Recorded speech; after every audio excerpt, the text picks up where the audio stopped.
You know, there's something truly special about this time in your life. You've raised families, built careers, and maybe even traveled a bit, or at least dreamed about it. And now, here you are, with decades of wisdom and experience under your belt. But let me ask you something. Have you ever found yourself wondering if living alone at this stage is the right choice? Maybe a well-meaning friend or family member has gently suggested that it's time to move in with someone else for safety, they say, or so you're not lonely. But here's the thing. What if living alone isn't just okay after 65? What if it's actually one of the smartest, healthiest decisions you could make for yourself? Now, I know that might sound surprising. We've all heard the worries, what if I fall? What if I get lonely? And those are real concerns, absolutely. But today, I want to share with you 6 powerful reasons why choosing to live independently at this stage of life isn't just fine. It can be truly wonderful. In fact, it might just be the key to feeling more vibrant, more yourself than you have in years. So let's start with the first reason, and this one might surprise you. Reason number 1, you get to rediscover you. Think about it. How many years have you spent putting others first? Kids, grandkids, spouses, even aging parents. And while that love is beautiful, it also means that somewhere along the way, your wants and needs might have taken a back seat. But living alone, it gives you the space, literally and emotionally, to ask yourself, what do I enjoy now?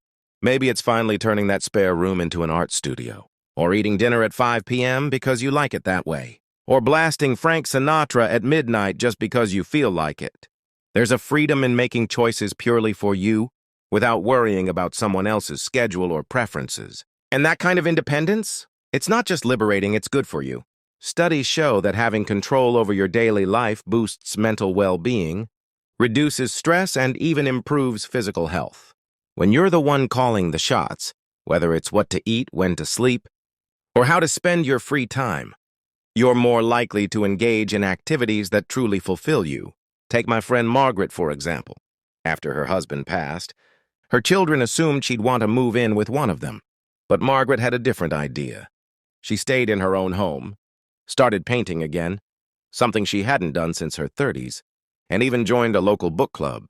Last time I saw her, she told me, "I feel like I'm meeting myself for the first time in decades." That's the magic of living alone. It's not about being by yourself. It's about being with yourself. And when you reconnect with who you are outside of being a parent, a spouse, or a caregiver, something amazing happens. You start thriving. Reason number 2, your home becomes your sanctuary. Now let's talk about your home. When you live alone, every corner of it reflects you. Your tastes, your memories, your comfort. No compromising on the thermostat, no debating what color to paint the walls. It's all yours. And that matters more than we realize. Our surroundings have a huge impact on our mood and even our health. Clutter and chaos can raise stress levels, while a peaceful, personalized space does the opposite. So if you've ever felt a little thrill walking into your quiet, tidy living room, that's not just comfort, that's medicine. Your home becomes a retreat, a place where you recharge exactly the way you need to. And here's something else. When you're the one setting the rhythm of your day, you're more likely to stick to healthy habits. Want to do gentle yoga in the mornings without distraction? Go for it. Prefer a quiet cup of tea with the newspaper instead of a blaring TV? That's your choice. Living alone means your environment supports your wellness, not someone else's routine. I remember talking to a gentleman named Robert who moved into a retirement community after his wife passed. He thought it would be easier, less maintenance, more social opportunities. But after a few months, he realized something. He missed his space. The way his old house smelled like the wood polish he'd used for years. The chair by the window where he'd read the paper every morning. So he moved back. And you know what he told me? I didn't realize how much my home was a part of me until I left it. That's the thing. Your home isn't just a place. It's an extension of who you are. And when you have the freedom to shape it exactly how you like, it becomes a source of comfort, pride, and even healing. A quick pause for reflection. Now, before we move on to the next reason, let me pause here and say, if any of this is resonating with you, I'd love to hear your thoughts in the comments. Have you noticed how living alone has given you back a sense of yourself? Or maybe you're just starting to consider it, and that's okay too. Because next, we're going to talk about something that might seem counterintuitive, how living alone can actually strengthen your relationships. Let's talk about something that might surprise you. Living alone doesn't mean you're destined for loneliness. In fact, when done right, it can lead to some of the richest, most fulfilling relationships you've ever experienced. Reason number 3, your relationships improve because you choose them. Here's something I've noticed after talking with hundreds of seniors about this very topic. When you live with others, whether it's family, roommates, or in a senior community, relationships can sometimes become more about convenience than connection. You see the same people every day, not always because you're excited to, but simply because proximity makes it inevitable. But when you live alone, every interaction becomes intentional. That phone call from your daughter isn't just checking in because she walked past your room. It's because she genuinely wanted to hear your voice. When your old college friend comes to visit, it's not just because you happen to share a kitchen, it's because they made the effort to plan a trip to see you. There's a beautiful shift that happens when relationships become choices rather than obligations. Suddenly, conversations feel more meaningful. Laughter comes easier. Even simple moments, like sharing a cup of coffee with a neighbor, carry more weight because you're both there by choice. And here's an unexpected bonus. Living alone often makes you more interesting to others. When you're not constantly surrounded by people, you have more stories to tell, more experiences to share. Your grandkids might actually listen more intently when you talk because visits with grandma or grandpa become special events rather than everyday occurrences. Take my friend Evelyn, for example. After her husband passed, her children assumed she'd want to rotate between their homes. But Evelyn had other plans. She stayed in her own apartment, and something remarkable happened. Her relationships with her family transformed. Before, when I lived with my daughter, we'd sometimes go days without really talking, Evelyn told me. Now, we have standing lunch dates every Tuesday. My son calls me every Sunday without fail. And when my grandkids visit, they actually stay for more than 5 minutes because they want to, not because their mom told them to say hello on their way to the fridge. This is the magic of chosen relationships. They're not diluted by constant proximity. They're concentrated, meaningful, and often far more satisfying. Reason number 4, you become more self-sufficient, and that's empowering. Now, let's tackle one of the biggest myths about aging, that needing help means losing independence. The truth? Living alone actually helps you maintain your independence longer. Here's how. Every day you spend managing your own life, whether it's balancing your checkbook, preparing your meals, or deciding how to spend your afternoon, you're giving your brain and body valuable exercise. These aren't just chores, they're acts of self-preservation. Researchers have found that seniors who maintain control over their daily lives tend to stay mentally sharper longer, experience less depression, maintain better physical health, report higher overall life satisfaction. But here's what's really fascinating. When you live alone, you become more resourceful. You figure out solutions. You adapt. Maybe you can't lift heavy grocery bags anymore, so you discover the joy of grocery delivery. Perhaps climbing ladders isn't wise, so you befriend a handy neighbor for those occasional high-up tasks. I want to share a story about a remarkable woman named Helen. At 78, after her husband passed, her children assumed she'd need to move in with family. But Helen had other ideas. At first, I was nervous, she admitted. But then I realized I'd been running a household for 50 years. Why couldn't I keep doing it? Helen started small. She learned to use a smartphone for video calls with her grandkids. She discovered meal delivery services for days when cooking felt like too much. She even joined a tech-savvy seniors class at her local library.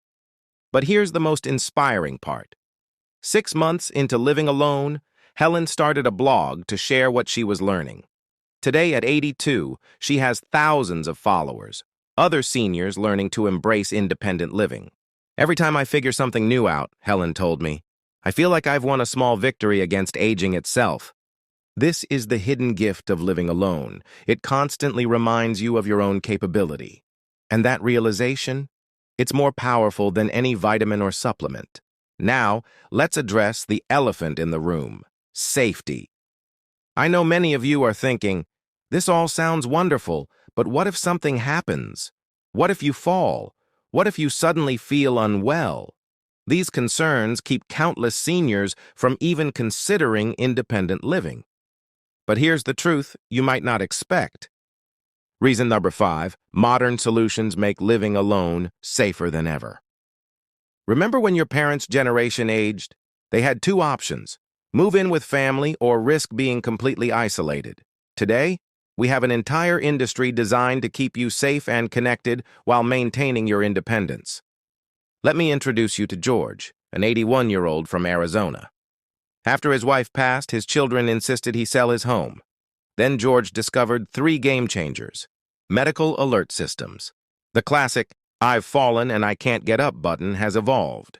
Today's systems include fall detection that automatically calls for help, GPS location for emergencies outside the home, two-way communication with 24/7 response centers, smart home technology.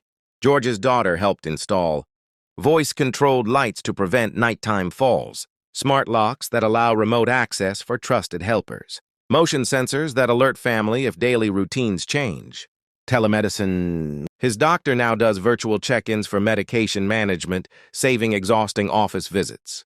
Within a month, George told me, my kids went from worrying constantly to feeling more at ease than when I lived with them. Now when we talk, it's about baseball scores, not my blood pressure. Here's what most people don't realize. When you live with family, small health changes often go unnoticed until they become crises. With today's technology, potential issues get caught earlier through medication reminders that text family if doses are missed, wearable devices tracking heart rate and activity levels, even smart refrigerators that monitor nutrition habits. The irony? You might actually be safer living alone with these systems than relying on casual observation from busy family members. Reason number 6, it preserves your legacy and your family's future. This final reason might be the most profound. There comes a point when we all wonder, am I becoming a burden? Living alone elegantly solves this emotional landmine. Consider Martha's story. At 76, she moved in with her daughter's family temporarily. 5 years later, her granddaughter delayed college to help with caregiving. Her son-in-law worked overtime to pay for home modifications. Family vacations stopped altogether. It took moving back to my own apartment to realize I wasn't helping them by staying, Martha confessed. I was slowly draining their futures to prolong my past. Here's the beautiful alternative. When you maintain your own household, your children remain your children, not your caregivers. Grandchildren get to enjoy you, not serve you. Your savings last longer without funding expensive care facilities. Financial planner David Goldstein sees this daily. Clients who transition directly from independent living to assisted care preserve 30–50% more wealth than those who exhaust resources on in-home care first. But beyond money, there's something priceless: your family's memories of you. As hospice nurse Julie Lawson observes, patients who lived independently until necessary are remembered for who they were. Those who moved in with family too soon, they're often remembered for what they needed. Putting it all together, let's revisit why living alone after 65 isn't just acceptable. It can be revolutionary. You rediscover yourself beyond caregiving roles. Your home becomes a true sanctuary. Relationships transform into chosen connections. Daily independence keeps you sharp and empowered. Modern safety nets provide unprecedented security. You protect both your legacy and your family's future. Now, I'd be remiss if I didn't acknowledge, this isn't for everyone. If you have advanced medical needs or cognitive challenges, support may be necessary. But for millions of seniors, the biggest obstacle isn't ability. It's outdated assumptions. Your next steps. If this resonates with you, consider the 30-day test. Try living alone for a month, if circumstances allow.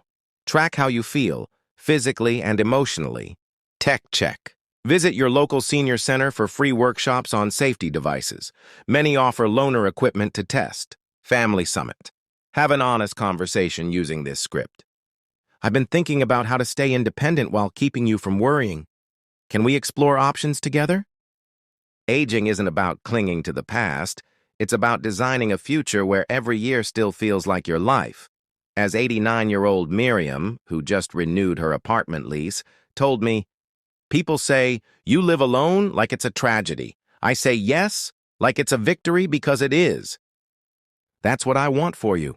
Not just safety, not just comfort, but the quiet triumph of your own front door closing behind you at the end of a well-lived day. If this video helped you see new possibilities, pay it forward. Share it with one friend who needs to hear this message. And if you're already living independently, tell us your best tip in the comments. Your wisdom might light the way for someone else.